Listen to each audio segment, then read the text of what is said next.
Hello guys, welcome to my channel. In this video, how to fix Wi-Fi automatically turning off. Let's get started. Then follow my all step, the next step, otherwise you can understand. Open phone setting and connection. Now airplane mode on and airplane mode off. Now see, now go to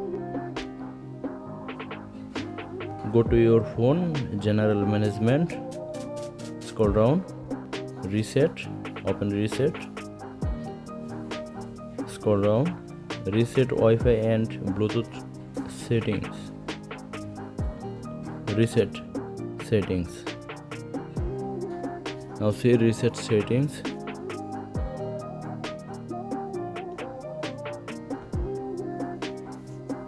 Now open your phone, restart.